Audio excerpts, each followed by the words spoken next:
The 2011 BC Lions, in my mind, are about a lot of things, really. But I guess you start with their quarterback, Travis Lowell, the emergence of a guy who knew he was going to be the starting quarterback and delivered in so many possible ways. Travis Lowell, becomes an outstanding player in the league, delivers a Grey Cup in only his second full year as a CFL quarterback, does everything that's asked of him. But he wasn't alone. I remember writing a story at the start of the year saying the emergence or the strength of the BC Lions this year would be registered in the strength of their second-year players, Travis Lowell being one, but he wasn't alone. You think about Sean Gore, you think about Andrew Harris, you think about Solomon Eliminium, Akeem Foster. There's really a long list of guys through that process did an extraordinary job, and being brought along by a quarterback who really wasn't sure of where he was going to go in his pro career, but delivered on every aspect.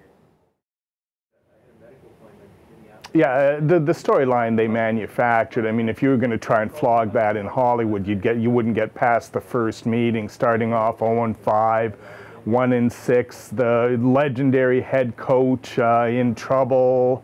And then it just seemed like they flipped a switch, and I think it's almost unfortunate because if they would have started the season differently, I think we'd consider this the greatest Lions team of all time, and I'm not sure it is. And I think when you look players 1 through 42, it's the deepest, most talented, most dominating team. And when you win 12 of your last 13, basically run the table over the last 3 quarters of the season, that says something.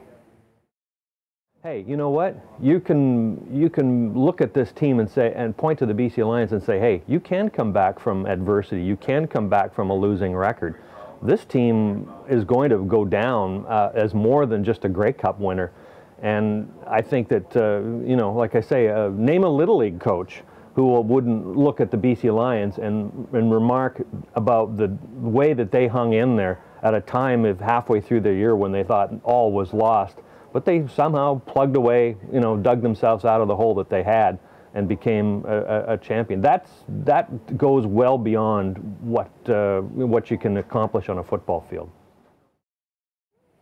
It almost seemed like the perfect harmonic convergence for the Lions this year. There's so many positive things happening with, the team getting on a roll and Lowell emerging, but really to top it all off, they moved into that spectacular new cathedral in Yaletown, which is really an NFL quality facility. There isn't anything comparable to it in the CFL, and I think it just really put the whole franchise in a little different light. It gave it a sheen it had been lacking in those lost years at Empire Stadium. So a pretty good year all the way around for the Lions. I think with the BC Lions in 2012, there's obviously going to be 2 points of focus.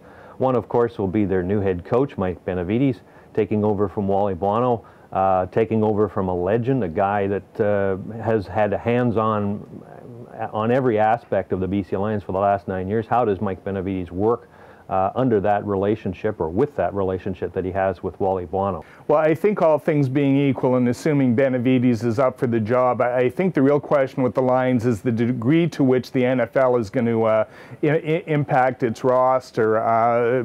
It's pretty well accepted Jovan Olafoya, their great right tackle, is going to the NFL. Khalif Mitchell might go. Solomon Eliminium might go. Those are 3 all-stars. They could probably afford to lose Olafoya, maybe one of Eliminium and Mitchell. If they lose all 3, those are 3 pretty big holes that they have to fill. And then the other thing, of course, is Luley's contract expires at the end of this season. That I think they really, really need to get him signed long term.